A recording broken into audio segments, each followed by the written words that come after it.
So, How did you start volunteering with them? hi.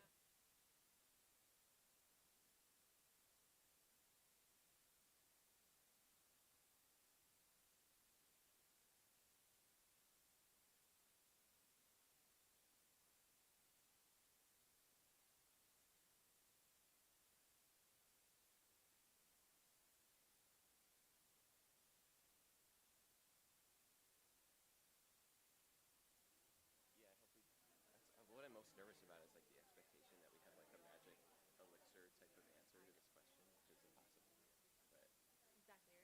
But Exactly, right? It's also very open, I think. I think. Just like to me, it was interesting to be like, what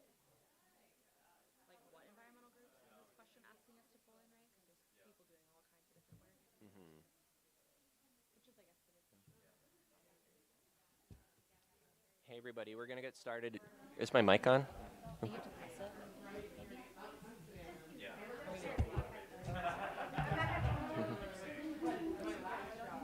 Hey everyone, is my mic working? All right, sort of, cool. So we're gonna get started in just about, I'll give it 30 seconds for folks to get settled. So.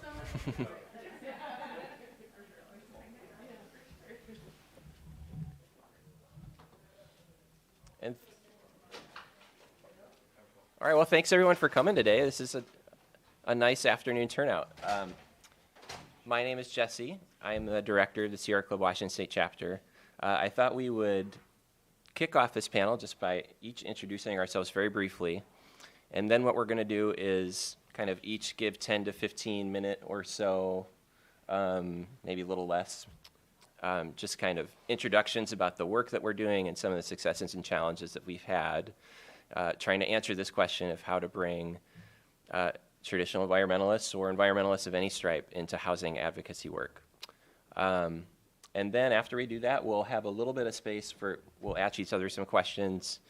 And we're going to try to leave quite a bit of space at the end for your questions. If you don't know the drill yet, when you want to come up and ask questions, we're asking folks to go line up and ask your question into the mic placed at the side of the table so that it gets picked up for the streaming and the audio. So hopefully we have enough time. I think we've noticed that a lot of the panels today have kind of rushed at the end for questions, so we're trying to deliberately leave quite a bit of time for you. So with that, I'll just kick off. I'm Jesse. I use he, him pronouns. I'm the director of Sierra Club's Washington State Chapter based in Seattle. Very happy to be here. I'll kick it to Anna. So. Hi, everybody. My name's Anna. I use she, her pronouns, and I am with Here Together. We are a nonprofit coalition made up of businesses, service providers, faith leaders, and community advocates, all advocating around the supportive housing services measure that passed in May 2020 in order to get folks off the streets and into permanent housing. And I also sit on the board of Portland Neighbors Welcome. Hi, everyone. My name is Jackie. I'm the executive director of the Rebuilding Center. Has anybody in this room been to Rebuilding Center? Woo! We're a climate justice reuse and repair organization located in North Portland. If you've not been there, we have a huge retail warehouse where we sell just about anything you might find in Home Depot, but in reclaimed form. Building materials is what we specialize in for supporting safe and affordable home repairs. We also offer home repair classes. And I've been there about 3 years, and I use she, her pronouns. All right, thanks. And this is the first time we've met each other, so this is, so yeah, this is fun. All right, so I'm going to focus my remarks today a fair amount on the discussion specifically of working to convince traditional, predominantly white-led, and white-supported organizations and their members and supporters to come into housing advocacy work. And I want to be clear at the outset that I strongly believe that other voices, other than the voices of white affluent homeowners, should be leading the housing conversation. And I also want to be clear that I'm well aware that Sierra Club's members and base are mostly white affluent homeowners. I feel like we have a couple jobs. One is to be a validator in the community. In other words, if you're an elected official and you get support from the environmental community, you consider yourself an environmentalist, you better be pro-housing. You better be pro-housing abundance, because if you're not, you're doing it wrong. And I think Sierra Club is a good messenger for that, and that's sort of a needed element in the housing discussion. I think our second job is, yeah, we have that role to play, but we also need to step back and make room for others to be leading the conversation and to be the messengers that are out in front. So just want to say that out right at the outset. I also heard something really smart earlier in a panel in this room. It was from Sarah from Sunrise Portland that I actually agreed with. And what it was this critique of member organizations like Sierra Club. When you're a member organization, one of the downfalls is that it can feel extractive. You have to give something to get something. The whole membership model sort of privileges the people that can afford to pay the $39 a year or whatever it is, or that can show up with their time. And I just wanted to acknowledge that and say that that's not a problem I know how to fix in my role. I know that's an issue. I try to do the job of working with Sierra Club feel a little bit less like that, but I know that that's our model. So just owning that just to start with.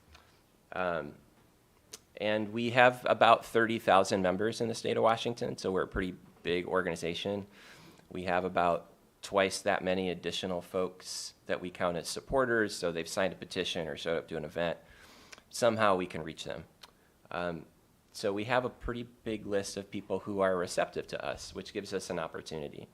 I want to start, I think, by being a little bit open with you. And I've seen this on Twitter. So a thing that'll happen is like, I'll say something cool about housing abundance that a bunch of YIMBY and YIMBY aligned folks think is great, and they'll retweet me and say like, hey, Sierra Club, California, you jerks, why can't you be more like that Sierra Club?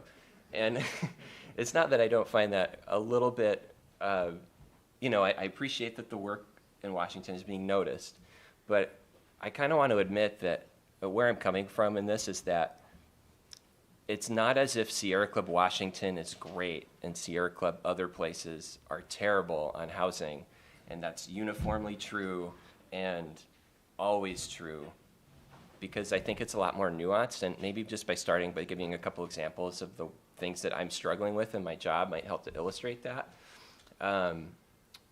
One example is political endorsement work. And Sierra Club is a C4 organization. We make endorsements. They can be a real pain in the ass, to be honest.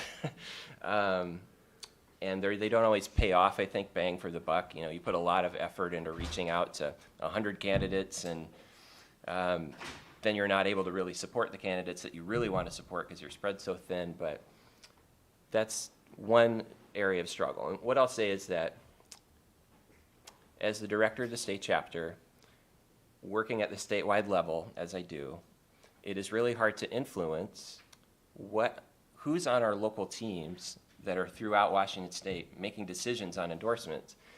It's hard to influence who's on those teams. It's hard to influence what they're going to be focusing on when they make these decisions. And I absolutely know that in many cases, housing isn't even on the radar of folks who are making the decisions for us on this. And in other cases, there's folks making those decisions who are actively sort of opposed to this agenda. I'm not supposed to maybe name names and critique, specific endorsement decisions, but let's just say there was a great example from 1 or 2 years ago, whenever it was, of a local candidate. Let's call him Luke. Champion for bike lanes, up zones, works for a local transit agency. Incumbent city councilor was appointed to his position a couple years ago, and our local group didn't endorse him. Instead, what I heard was that they spent the whole time of the meeting sort of berating him about specific city staff members that they may have had a beef with in some other department, something totally inappropriate for Luke to address, or hypothetical Luke. And this kind of thing happens all the time. So what I'm doing now, this is sort of the sexy, save the world work that I get to do, is think about how to work with my state board to change the standing rules for the chapter committee that oversees endorsement decisions to try to pull some of the authority away from these local teams. And that sounds super boring and lame, but it's actually kind of important and hard. So that's one thing I'm struggling with. Another is, thinking about those local teams. We had an example last year. We had a local group in Tacoma. We have Tacoma, for those of you who don't know, the second largest city in the Puget Sound area. And they're currently considering a pretty strong upzone and housing plan called Home in Tacoma.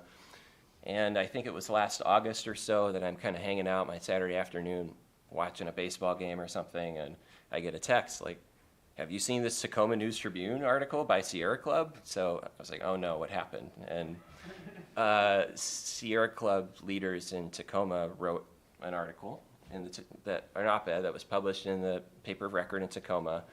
And the article went something like this: we totally support upzones, but we definitely can't do upzones in the north end of Tacoma, which is the rich white part of Tacoma.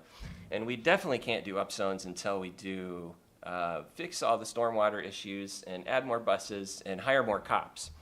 It's like, oh my gosh. We had to have a really hard discussion at the chapter board level. Mason Lyceum was a part of this discussion. It was going this direction anyway, but we managed to get the whole group to resign, which on the one hand, great. They all left. They probably went and joined some other environmental organization or doing the exact same thing there. On the other hand, I now have no local team in Tacoma, which is fairly important, and I don't know when we're going to have the capacity to organize in Tacoma again. So is that a success? Is that a failure? I don't know. I just think it was sad. I bring that up, I think, mostly to emphasize accountability is really important, both internal accountability and external accountability. When you see Sierra Club or some other organization failing to meet our commitments, we're an organization that's trying really hard to make racial justice more core to our work. We're trying to create more inclusive spaces. We've passed an updated urban infill policy nationally that is actually very strong, but we don't quite have the accountability mechanisms to make sure all that stuff that we want to have happen really happens. So when you see us failing, calling us out is good. It is good. And so when we're talking about turning traditional environmental organizations into housing advocates, a little public shaming goes a long way. Totally candid. What else did I want to say? I think the second thing I wanted to really emphasize is have the conversation, because I know that there are a lot of folks from places where the Sierra Club has been frustrating on these issues, whether opposing a really needed upzone or maybe opposing an affordable housing project that was proposed and instead trying to landmark a parking garage, or I don't know, I'm kind of making that up and kind of not. I think that might have happened somewhere.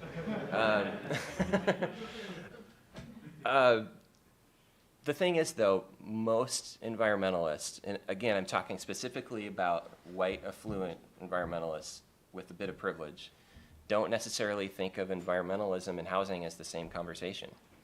There's a tremendous amount of capacity out there for public education on this. In Washington, it's like, well, we care about wildlife like salmon and orca, and we care about clean air and clean water, not connecting that to housing, and we care about old growth forests or stopping fossil fuel export facilities. They don't think about housing. And what that means to me is that there's actually a huge opportunity for me and for others trying to bring us and people like Sierra Club members into this work. Because maybe they have an opinion on housing, but they just haven't connected it to the thing that they really care about, which is the environment. So if you're working in your community to try to get Sierra Club, like this panel's description said, to a place of allyship or being an accomplice on housing, don't assume you're going to get shut down just because you're talking with an old white Sierra Club member. You might not. We had a A few weeks ago, we did a letter to the editor writing workshop. It was not a huge thing. We probably had 15 or so people at it. It was a mix of University of Washington students, but we had older folks from like the Vancouver area, from Snohomish County, who wanted to come and learn how to effectively tell their story about housing.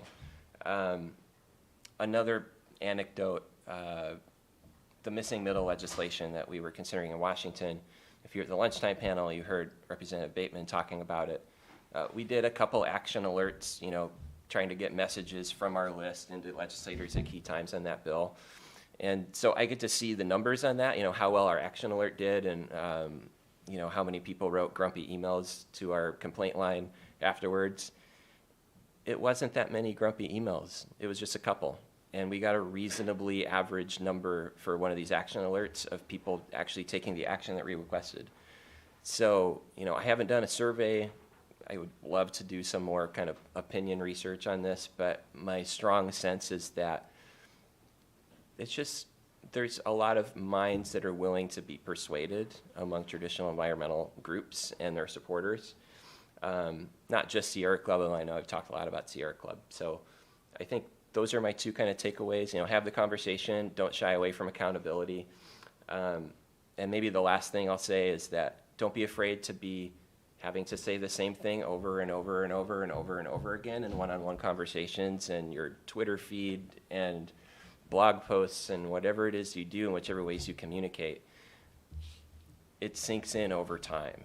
When we were at that letter to the editor writing workshop, Brittany, who's around here this week from our Seattle group, a great volunteer, she basically said three things. Look, housing is an environmental issue because, one, transportation. Transportation is the biggest source of climate pollution in Washington and in Seattle, and this is how housing helps with that. Two, buildings. When you're thinking about climate pollution, the building sector is Washington State's fastest growing source of climate pollution. Here's how new buildings with shared walls and more efficient new appliances that are smaller and have a smaller footprint help with that piece of the climate puzzle. And then the third thing was just kind of connecting to other types of environmental issues that people care about, whether it be, we're learning that the runoff from cars kills coho salmon, for instance, in urban streams and creeks. And there's a lot of issues like that. Sprawl, there's a lot of issues where it can draw a straight line from something environmentalists talk about and care about all the time to housing, which they don't associate with it. So don't be afraid to say it over and over and over again, because eventually it starts to get through. That's what I think we found in Washington, and I believe that to be true in other cases and in other organizations. So, and with that. Awesome. Thank you. Okay, hi everybody. Again, I'm Anna, and I also just want to acknowledge it's very bizarre to be in a room with you all right now. I've been on a few panels and talks during the last couple years, but they've all been on Zoom, and I've had my notes right in front of me, and I could look up a fact and hide my camera so it's very bizarre, and I appreciate you all bearing with us, and also just being here today. And I apologize, I do glance down at some of my notes that I did bring, but I wanted to kind of start my introduction by telling you all a little bit about what qualifies me to be up here talking to you all. So I'm 26. I've been a community organizer for the last 7 or 8 years, and that's kind of why I got involved in climate work that eventually led me into housing work. And so I want to share a little bit about that and talk, and hopefully some of the lessons that I've learned can resonate with you all, and I look forward to questions at the end. But so backing up, my roots in community organizing started in Bellingham, Washington, when I was in college. I worked for Resources for Sustainable Communities, which is a rebuilding and advocacy center, so it's really exciting to be on this panel with you, Jackie. But that's really where I got my advocacy background, is doing fossil fuel infrastructure resistance work. At a community level, we were advocating for Cherry Point Fossil Fuel Export Center for a moratorium to be passed by the local county council. And that was really where I got kind of an understanding of how community advocates coming together, bringing their neighbors together, advocating kind of behind the scenes as well as with public support, can actually change policy. And so since 2016, there has been a moratorium on Cherry Point Refinery, and as of July of 2021, the moratorium is permanent. So it's really exciting because this is totally community advocates making really big changes with fossil fuel infrastructure. I had a lot of really great mentors at that time, and I got really pulled into organizing, like I said, at the local political level, but then also just within the communities and being kind of pulled into that space. And so I was like, it was the first time in my life where I was like, oh, this is, I think, what I want to do. I want to be involved in my community. I want to be an advocate. And so it's kind of where I got my start. Also, while I was in college, I had this great opportunity to work my senior year as our local issues liaison for our college. And I got pulled into affordable housing advocacy, and it really hit home because a lot of my peers were getting priced out of affordable housing near the university. It's such a, I think we don't talk about it as much, but a huge barrier to higher education is affordable housing, and that was something that was happening to me all 4 years in college. I was super housing insecure. Every year it was like having to apply for loans and working on my way through college, and it was definitely a big barrier, and so it hit close to home for me as well as many folks that I was with. Again, this was in Bellingham. The vacancy rate at the time was less than 0.5%, so it was just totally controlled by landlords, and there wasn't a lot of places that we could go to be able to be living, and so that was something that really pulled me in, and then I started to realize this overlap between housing justice and climate justice. Everybody puts their head down somewhere at night to sleep, and so this is something that really touches all of us, whether we think about it in a wonky way or not. Like, housing is something that is really important to everyone, and so I started to feel like this overlap between housing and climate. And so I moved back to Portland. I grew up in Portland. I moved back 4 years ago now, and I got involved with Sunrise Movement. And there's been a few other Sunrise speakers I know at different panels. There's a few of us here today. But Sunrise is a nationwide youth climate justice movement, and we work to advocate for an end to climate change and create a just and sustainable future for everyone. And so my time at Sunrise was really a lot more this like grassroots climate action, direct action. I did advocacy. We were on the ground, and we were also behind the scenes. Kind of call it like inside-outside politics, where we're talking to our local officials, we're talking to them, we're doing this lobbying, and then we also are staging these demonstrations, and we get to say, hey, we're youth, you're taking our future from us. And so this climate advocacy really became very personal. I learned a lot about storytelling, the power of storytelling. I know that's also been talked about in other panels, but just that as a tool for advocacy, and I'll talk about that in a second as well. But really, what pulled me more into this housing side of things is getting involved in advocacy around the residential infill project, which happened, it was passed, I think, in August of 2020, but we were doing work all throughout 2020 to get that passed, and there's other wonkier people who could talk more about the nitty-gritty of the residential infill project. I know many of you probably have an understanding of what that all is, but essentially we were upzoning, creating more dense living all across Portland, and it's really exciting policy that was passed in a couple years ago. And Sunrise cared about this work because we knew that in order to create this just and sustainable future that we want to see, that we all want to live in our community, we need dense housing that is access to transportation, access that has a low carbon impact. And so even if we're pulling younger folks in to speak at these city council meetings, and even if we couldn't all get like the nitty-gritty details of the wonky policy that sometimes comes with housing policy, we did feel really called to this work. And so I'll talk a little bit more about why I think sometimes, or why kind of Sunrise felt really called into that. But in particular, I did want to also talk about my role now. So I work for Here Together. Like I said, we're a nonprofit, but we're the coalition behind the Supportive Housing Services measure. And I'm just curious, I know many folks here are from Portland, but who has heard of the Supportive Housing Services measure? So a few, that's what I thought. It's this really exciting measure that did pass a couple years ago in May of 2020. The funding didn't actually come online until about 8 months ago.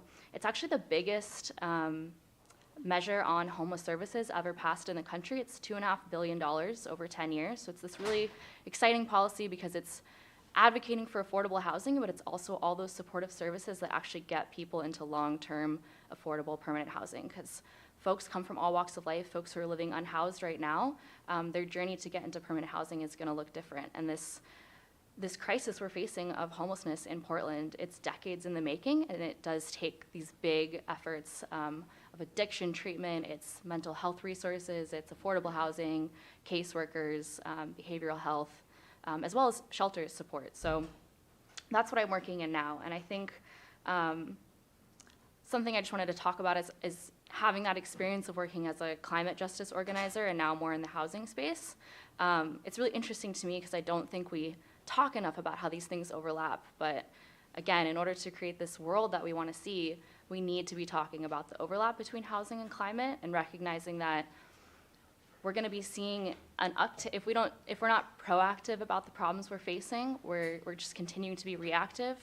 We're just going to see more and more impacts. We're going to see more folks who are unhoused. We're going to see more folks who are priced out of places they already live. We're seeing. I mean, yesterday, the snow. Waking up to that, as someone who's been doing climate justice organizing for the last few years, I woke up with honestly a lot of dread and sadness because I grew up in Portland and seeing the fact that we had this snowstorm that was pretty unprecedented.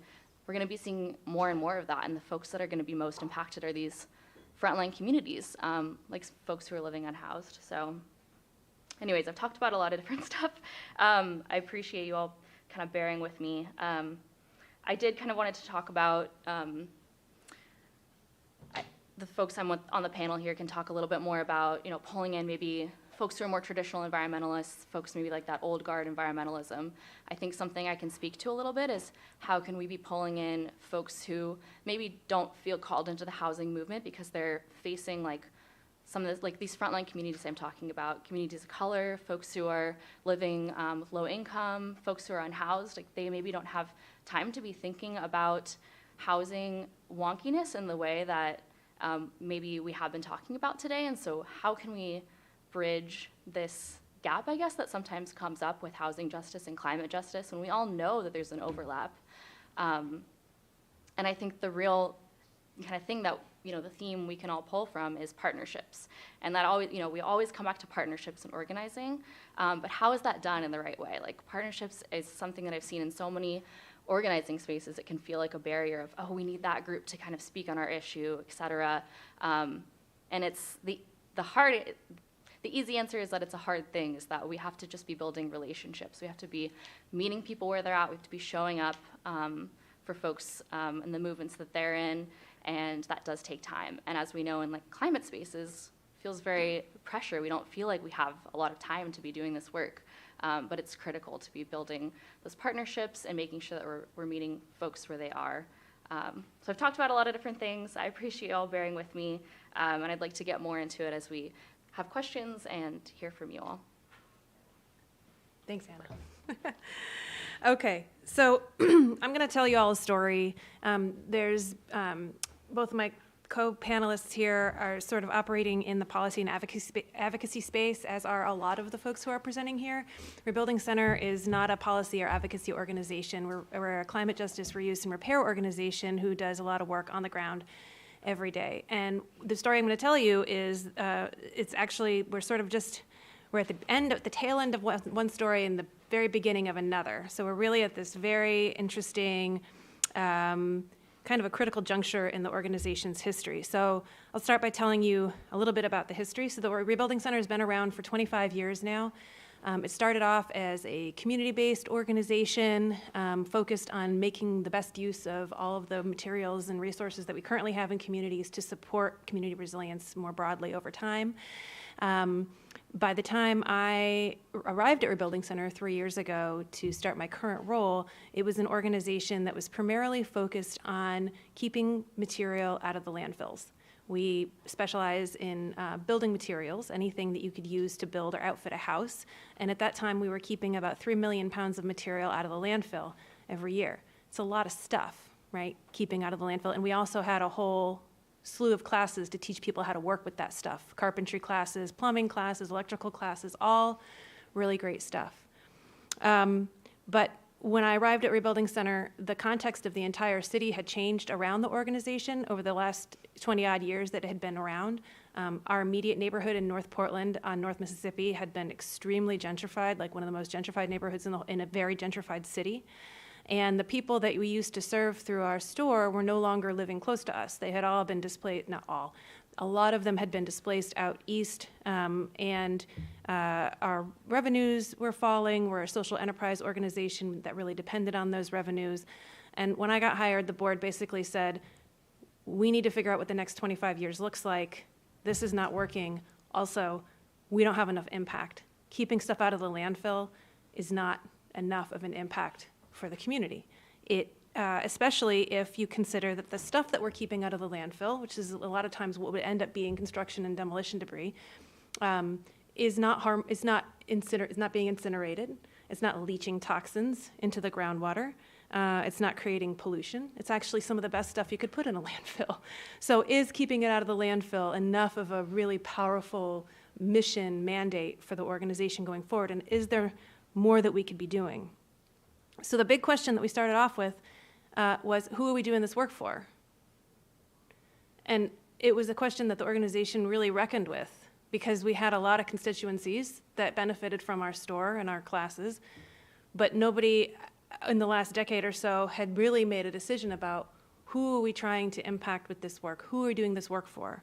And I think it's a question that a lot of environmental organizations should be asking themselves, because it's not polar bears or salmon, it's people, right? And that decision to really focus on the people is what really kicked off our shift from being a climate mitigation organization that was concerned about keeping stuff out of the landfill to becoming a climate justice organization that was concerned about how we affect and better and improve the well-being of people in our community, right?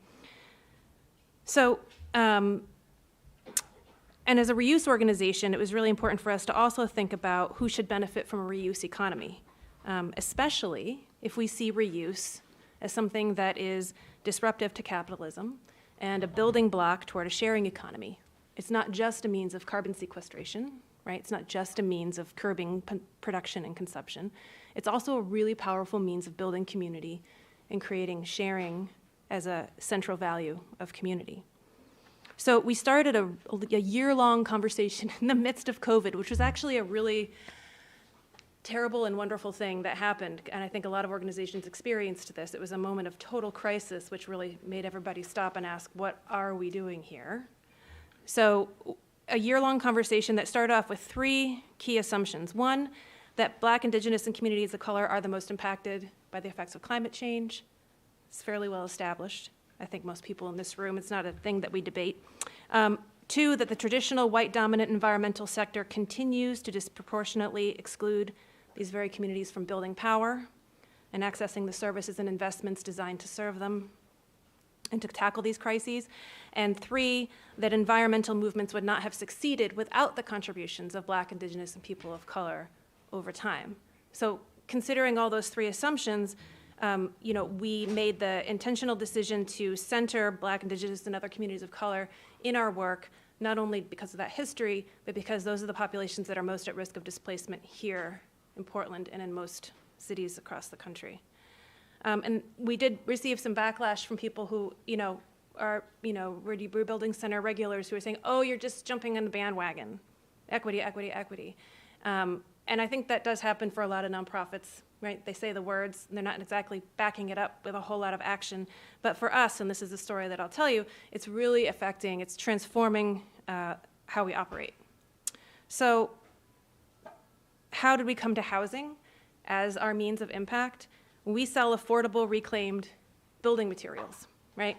And in our case, because Portland has a deconstruction ordinance where houses of a certain age must be deconstructed instead of demolished, we get a lot of our materials from homes that are deconstructed, many of the homes are in gentrified neighborhoods. So we are the beneficiaries of gentrification, right? So we asked ourselves, what would it look like to return those materials to the communities from which they came, right? What would it look like to use those materials to support people who have been displaced and to support their ability to repair their own homes and keep their own homes? And so the answer to that question, we decided, was to harness the power of reuse and repair, use all the materials that we already have,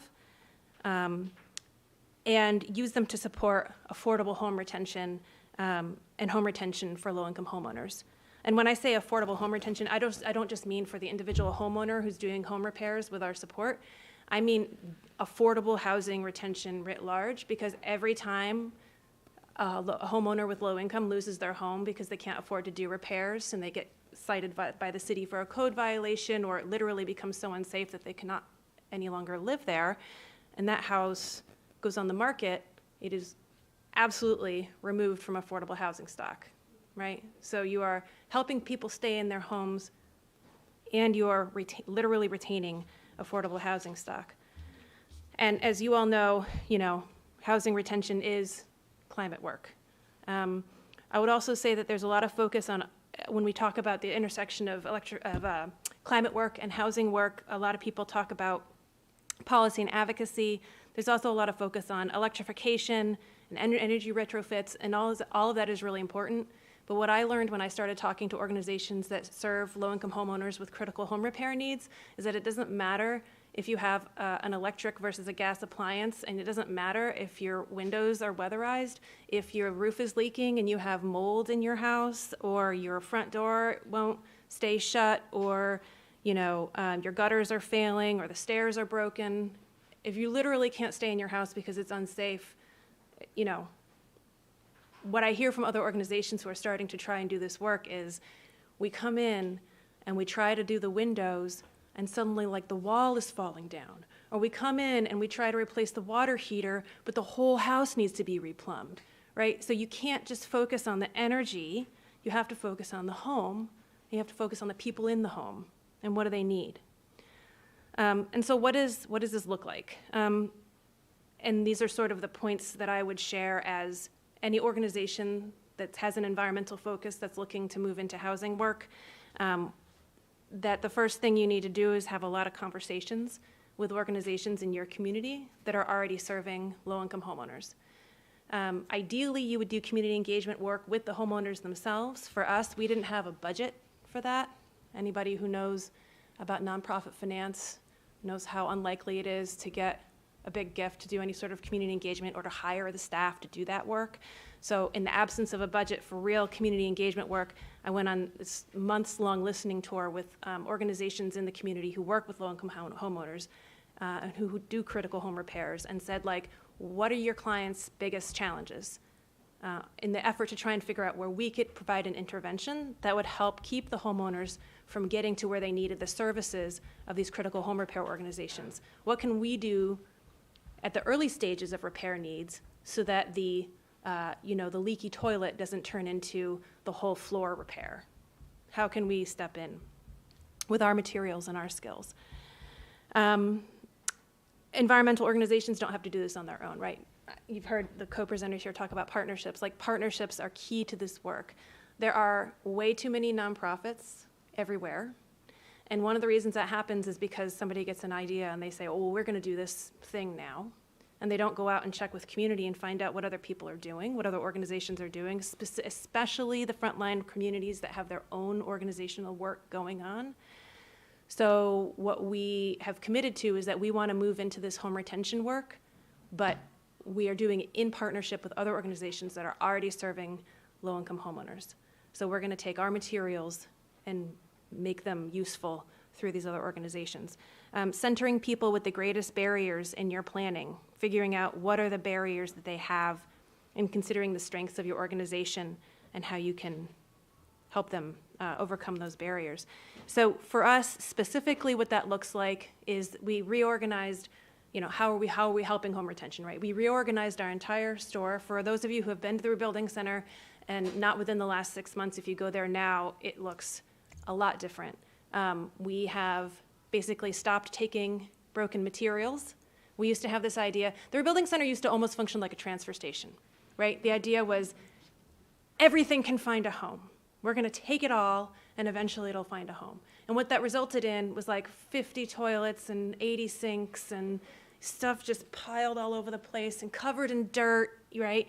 And so it was sort of like a dreamland for people who fetishize vintage stuff or, want to come dig, and, it was a really fun treasure hunt. But for people who really need stuff, it was a confounding, like bewildering mess, right? You couldn't find what you were looking for, and even if you found what you were looking for, you didn't know if it was going to work, and it was also covered by an inch of dust. So we decided first, we're not taking broken things anymore. There's a transfer station. We don't have to be the transfer station. Reuse does not mean keeping out of the landfill. It means putting back into use. So we decided to stop taking broken things. We reorganized our whole store to make it more shoppable, wider aisles, which was also an accessibility issue. Safer, too, because stuff is not all over the place. We're cleaning things.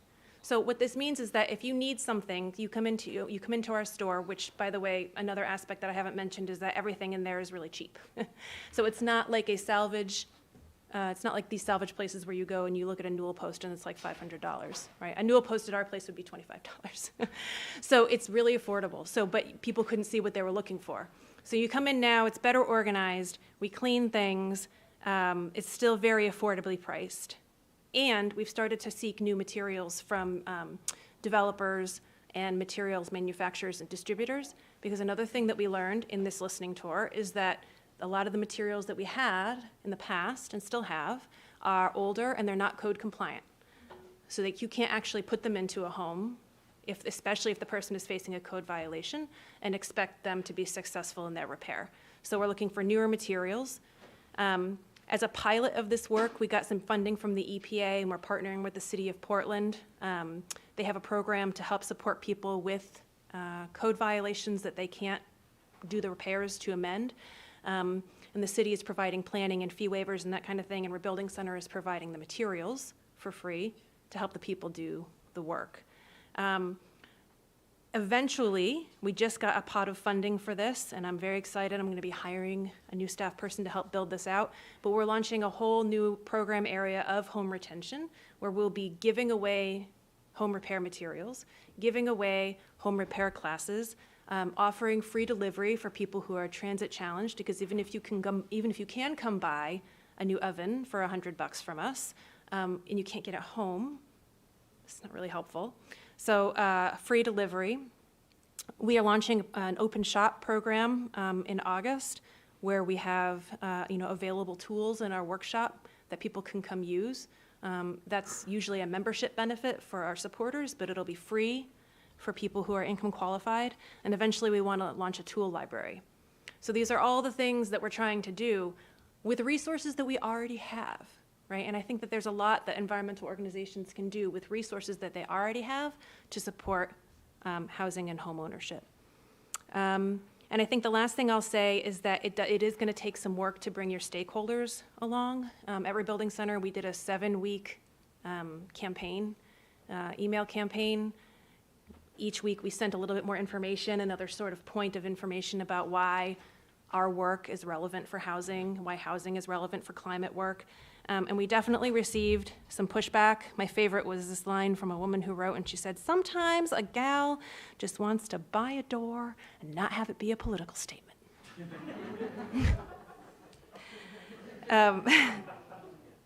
So I think it's because largely in the largely white dominant environmental movement, a lot of people feel like that's somewhat of a more apolitical movement. Like, who doesn't want to save the environment, right?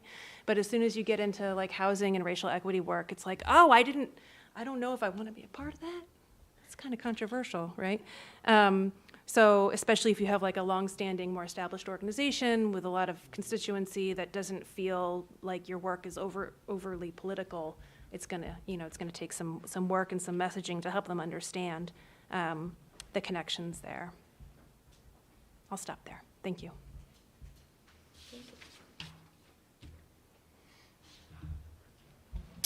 So we got about a half hour left. Yeah. Do you want to do questions? Anything come up for either of you while listening? Or should we go right to see if there's questions out there? What do you think? I didn't come up with anything. My role was to try to figure out the questions, and I didn't do it. There's a lot going on. I'm fine to open up to audience. Yeah. If folks have questions. Does anybody have questions? If you do, step on up to the mic in a line, and we'll take them.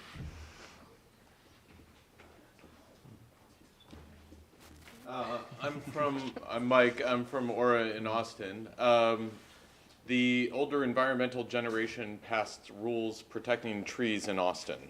19 inches in, like, we're an arid region. We are not Oregon here where they just grow everywhere. Trees more than 19 inches in diameter are difficult to tear down. Those more than 24 inches cannot be torn down. But it prevents density because you can't like split a lot and put two houses because the tree and its root system affect it. But the alternative is building the other house at the edge of the city and sprawl. How would you recommend that I communicate to older environmentalist groups about how this tree ordinance affects sprawl in Austin?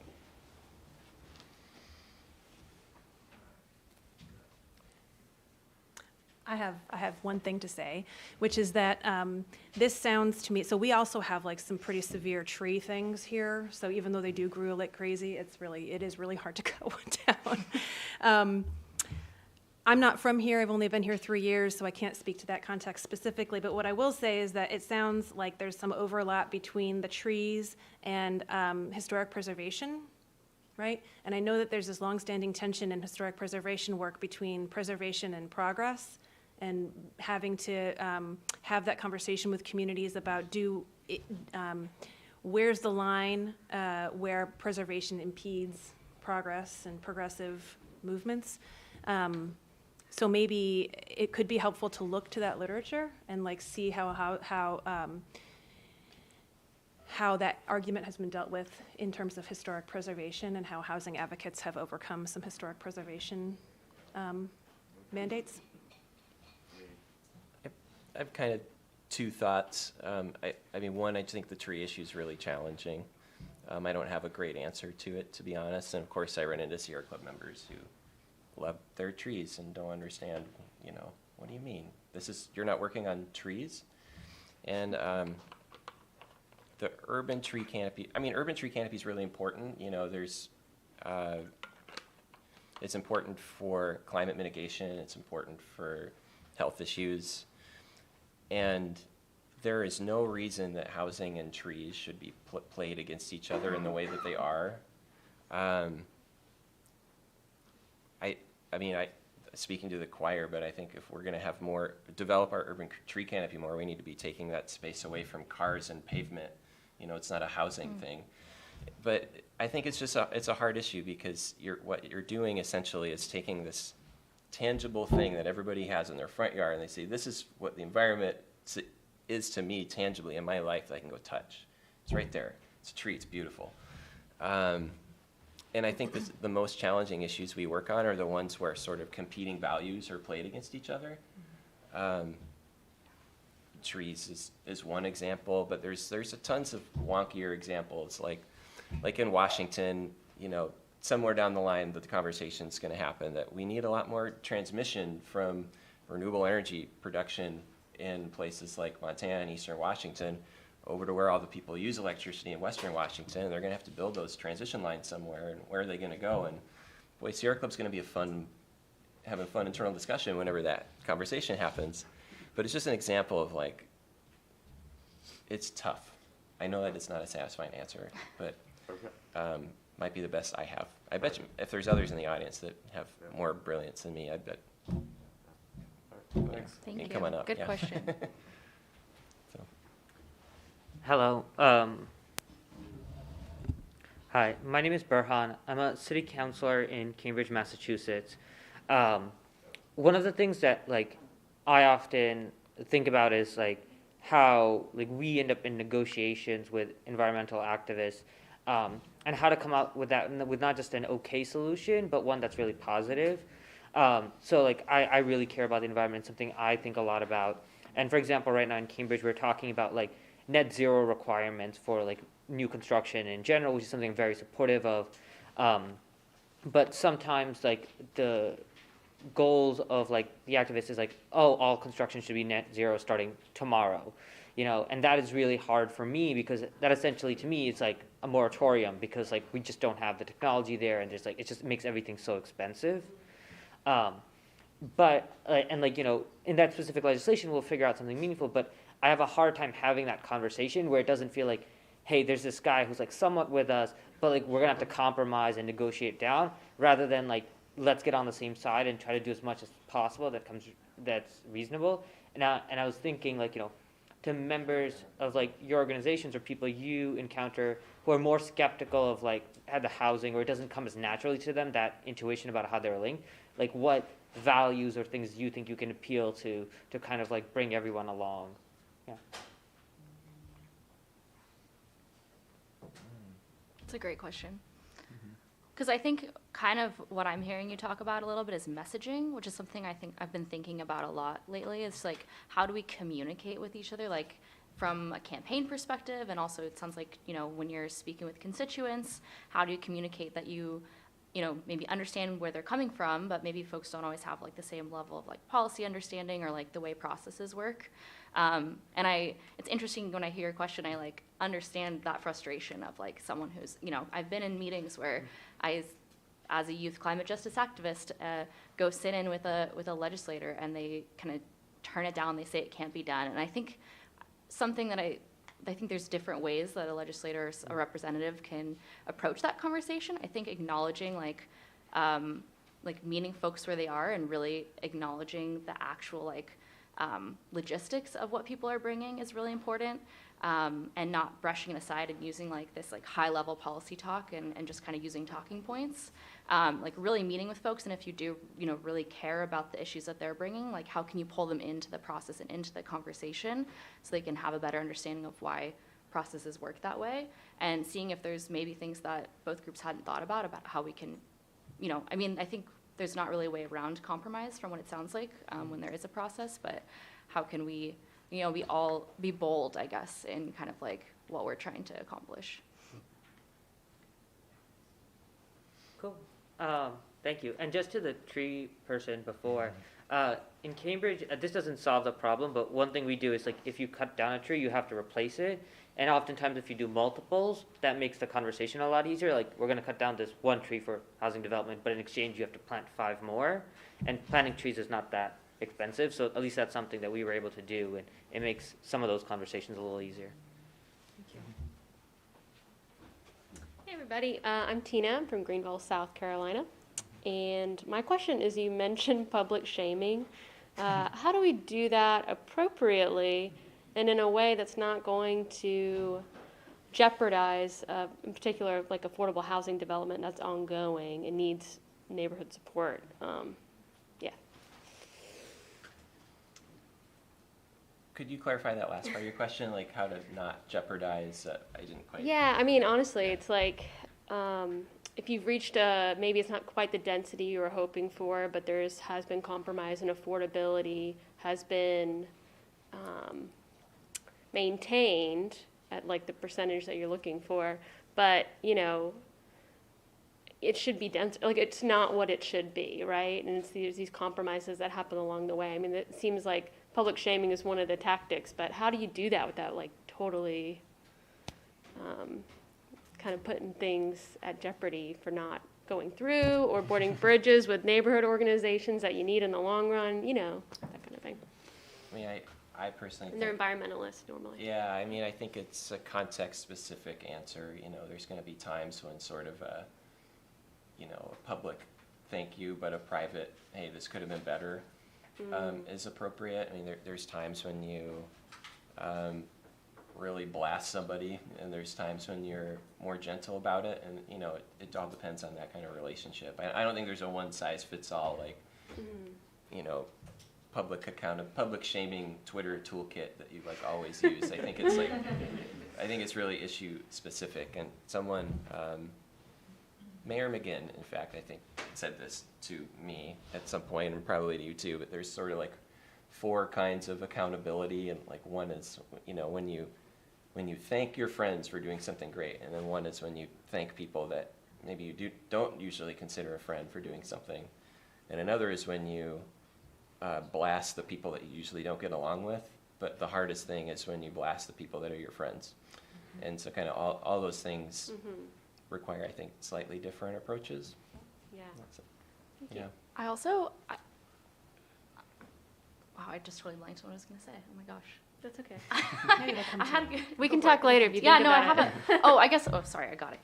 We're good. We're in front of an audience. It's exciting. Okay, so I was thinking just the fact that like when you have a specific campaign, thinking about your players in that campaign, like it probably doesn't make sense. Like right now, I work for a nonprofit where we represent businesses, we represent service providers, all these different folks, and so the messaging that we have to say, you know, has to be a particular sort of messaging, and we have power in the fact that we can like lean on the fact that we have businesses in our coalition, and we can Right. say, you know, this is what businesses are advocating for. But then, you know, behind the scenes, we could reach out to maybe our more grassroots, you know, nonprofits, and we could say, hey, can you, you know, you could be pushing this message, and that could be really effective from that flank. And so I think that's just, again, ties back to partnerships, why partnerships are so essential when we're doing any kind of campaign.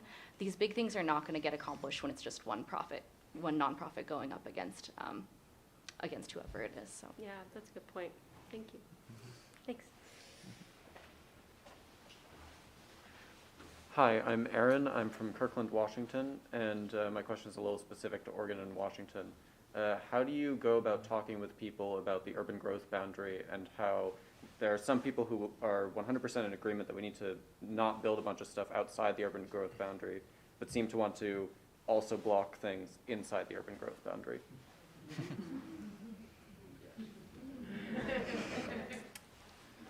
It's a good question, too. Yeah, I'm going to just pull the card again that I'm still fairly new here, and I don't know much about that debate. I mean, I know the broad outlines, but I can't answer your question. You want? I know there's people in the audience who could probably answer better than I could. Well, Go for it. I could just say I think that's a really powerful messaging opportunity. Like, you know, and I think there's a lot of agreement that you don't want to necessarily build way outside into the foothills, you know, outside of urban growth boundaries. But we haven't all come to the same place of like, okay, so if you're not going to build there and we need 200 and whatever that number was, 225,000 new homes, we're behind right now and we're falling further behind every year. You want to put them where exactly? You have to have a solution. You can't just say no to everything. We have a word for that. That's no in anybody's backyard, I guess. But like, you know, I think it's a ridiculous position to have, but it's one that you're right that a lot of people share, and they just haven't maybe gotten all the way there yet. They think, no, sprawl is bad, and we need housing, but they just haven't figured out how they're going to add housing in a way that they're comfortable with, and it's just, you know, continuing to have conversations and slow, you know, education and building relationships and, you know, learning to trust sometimes is a part of this because, you know, you as a messenger, you know, you can't just come flip it and do what I just did and be like, that's ridiculous. This is so stupid. Where are you going to build the houses? You know, because if you don't know that person yet, they're not going to want to talk to you and they're not going to feel like anything you say or, you know, the talking points they just heard from you are worth much now because they're just associating it with that toxicity. So I think it's a challenge I have personally to sort of start from a place of take a deep breath. That sounds very logically inconsistent, but I'm going to not be patronizing about it, you know, just have like a genuine conversation. But you're right, it's a incongruent position. So. The one thing also that I'll add is that, again, I've not been here in this region for very long. I moved from St. Louis, Missouri 3 years ago. But I have wondered, and maybe somebody in this room can clarify for me after session, whether the urban growth boundary is really a red herring argument, because, you know, we don't actually want people living way out and driving way in for work, right? Where's work? And I think the people that have the most need for affordable housing, they don't need to live outside the urban growth boundary, they need to live inside of it. So I think it distracts, my understanding right now is that it distracts from the conversation we need to be having, which is about how do we get more dense housing in the inner part of the city where people actually need to get to work. All right, thank you. Hi, I'm Doug from Portland, and I've been working on this issue to the smallest extent I can of the trees being used to block housing. And I studied the Cool Climate site, which shows, which used to show transportation emissions per household, per zip code, which I found was very useful. I mapped that before they took that off their site. So I've been made up my little map, but I wasn't able to convince Planning Commission that we shouldn't be requiring trees on lots in downtown Portland, for instance, or, you know, or in central east side, or, you know, like 3 miles out. I haven't gotten that yet, but, yeah, so my argument was, you know, if a person lives close in versus if they can't have their house there, they're end up 3 or 4 miles out. Well, then they're by that cool climate map, that household will generate 3 more tons of carbon per year than if they were in a close-in location. I looked up how much carbon does a tree sequester. And maybe you guys have better information. I get like 100 pounds maybe a year. Nowhere near the 3 tons that are being that would be expended to save the tree. So, but you know, it's a hard thing. I'm just starting on this and getting kind of a little traction, and then talking to some folks about we need to get more trees in the right of way in downtowns, and then we have, you know, we're running into the electric utility. We got our tree wall, our transformer here. We can't have a tree on this part of the sidewalk. Can't have a tree on that part of the sidewalk because of a water line. I don't know. It's daunting to try to cut back that argument that, well, we can't build these buildings here because we need to have trees, or we need to have, you know, 1/4 of the lot or be trees or something. Anyway, oh, and by the way, I had somebody call up from the Sierra Club asking for a donation, and I said, not when you guys are doing what you're doing in San Francisco. Yeah, I know it's separate chapters, but it seems that it taints the whole brand. It wasn't me. I didn't call. I know. Yeah, I know. But anyway, so yeah, I'm just trying to figure out. I'm trying to figure out a scientific argument for, you know, cutting down trees to build housing, but that probably is not the best way to approach it. You know, I'm glad you kind of brought up the cool climate maps, because those are really great and visual. But sometimes all the great visual data doesn't really work on housing because it's such a visceral and emotional issue that people have a personal connection to. So I think I said earlier, like, yeah, repeat your talking points over and over in as many conversations as you can have. But one of our best housing people is somebody, you know, a nice older lady from a Republican part of Southwest Washington who is concerned about being able to age in place and, you know, opportunities for downsizing, like was mentioned on that lunchtime panel too. It's often a personal, you know, it's not necessarily a calculation of so many trees saved or so many emissions, you know, saved if you build here versus there. Although that's important, and it's why it, you know, we can draw a straight line from that and say this is clearly within our mission, but it's not what moves people sometimes. So yeah, sometimes it is, sometimes it's not. So. Right. I have trouble working with public officials, but. Yeah, so having the right messengers, telling the right stories, I mean, has been talked about ad nauseum for a couple days is critical. So, Thank Thank you. I'll let you go first. Hi, everyone. hi. Hi. I work with Jesse at the Sierra Club. I'm set. I use they, them pronouns. I wanted to ask y'all about resiliency. I've been hearing a lot about climate mitigation and housing.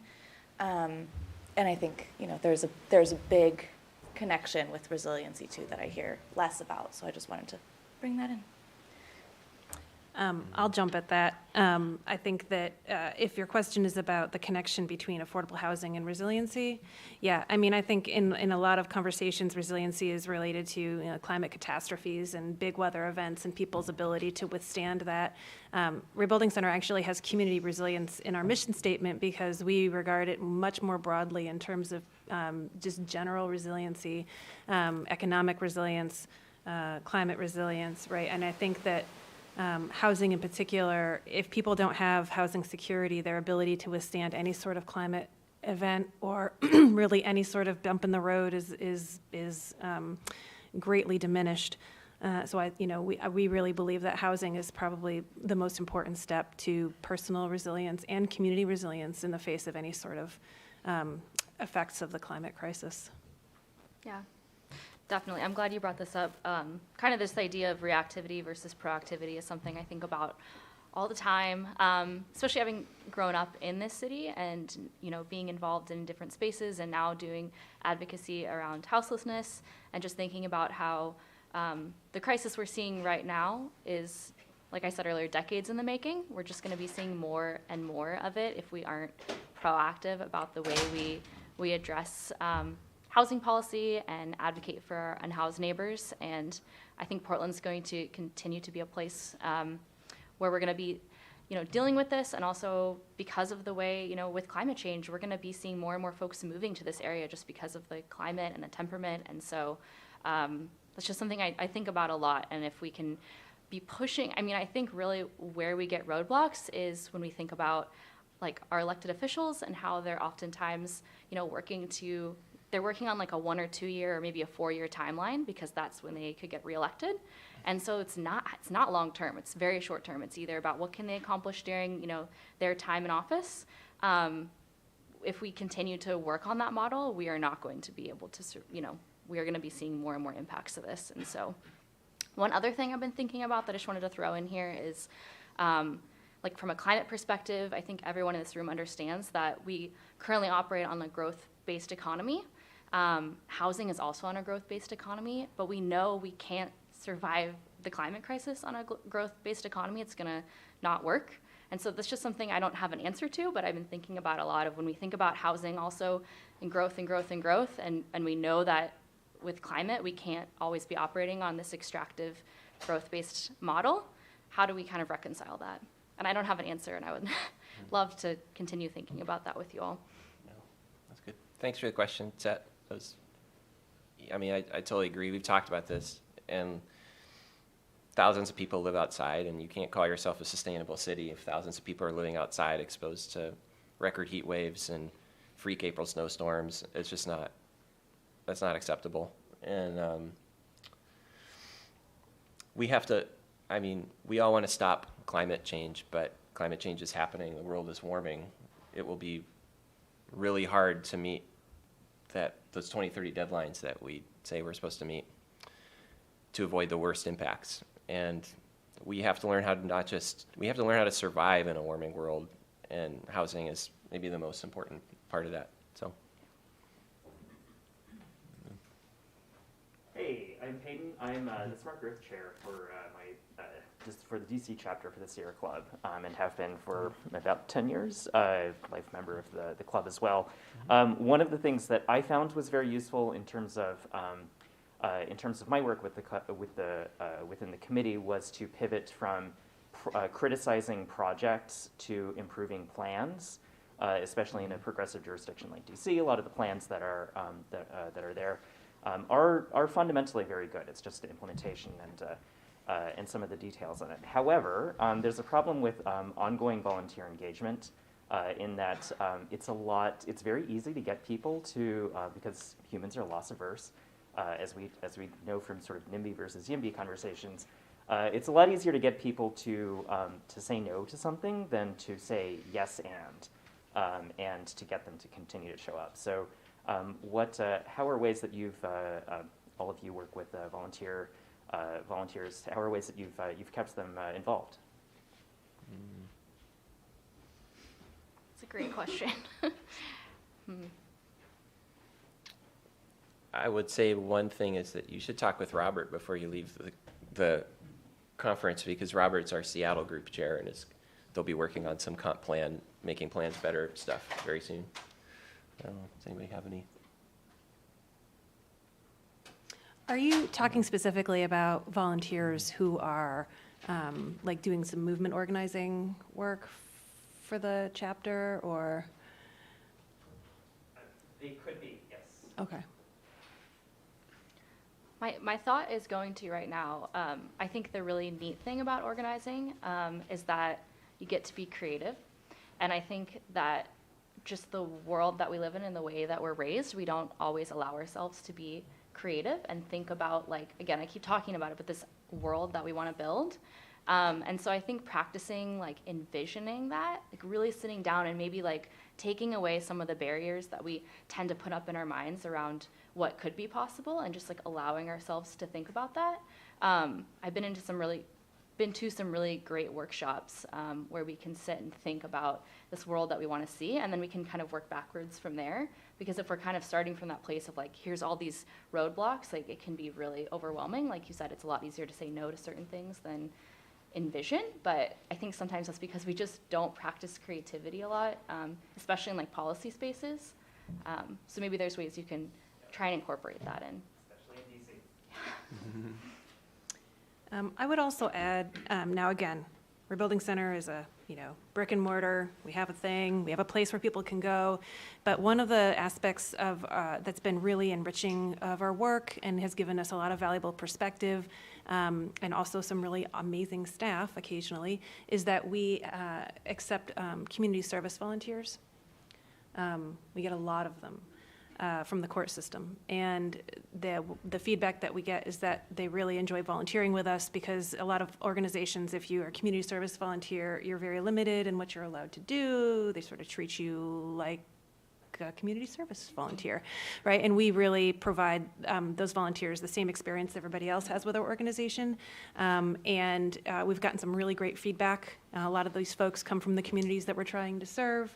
And we've hired a few of them on, and it's just been a really wonderful aspect of our work that involves volunteers. It's one of the ways that we stay connected to the community also.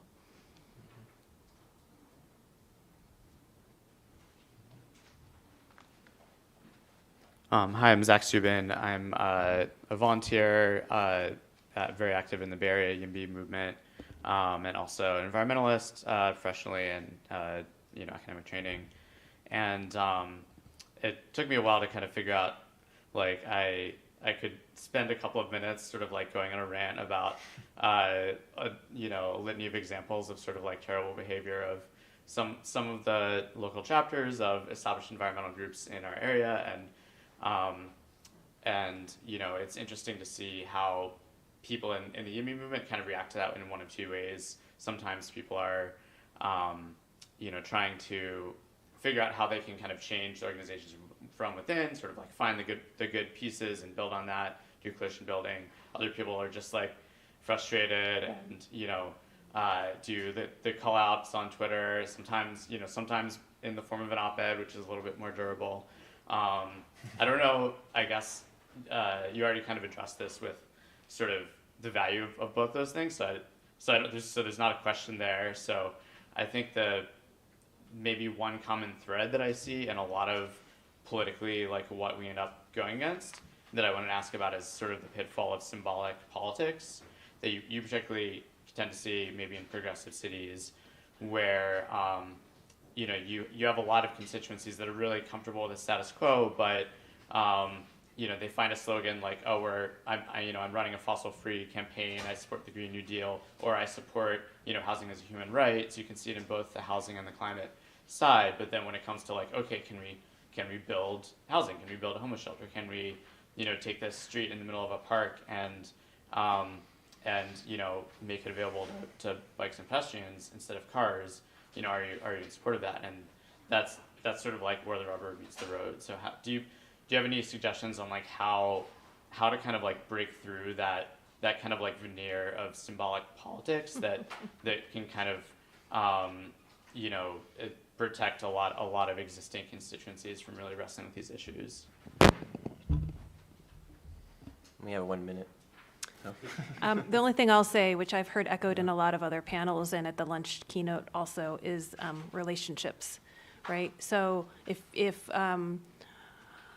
as I mentioned before, Rebuilding Center is in a highly gentrified neighborhood, and one of the first professional connections that I made when I took the job was with the executive director of the African American Alliance for Homeownership, which is located in our neighborhood and is a really big critic of all the gentrification, and definitely associated my organization with part of that effort. And I learned so much from Cheryl about how we should move forward with our work. And I just think that there's not enough, especially in progressive cities where people are so like dug in, relationship building between people who are not necessarily fighting in a lot of ways for the same end, but in different ways. And maybe that sounds Pollyanna-ish, but I really do think that people are going to be less likely to try and slit your throat from behind if they've had lunch with you. And on that note, thanks for having us today.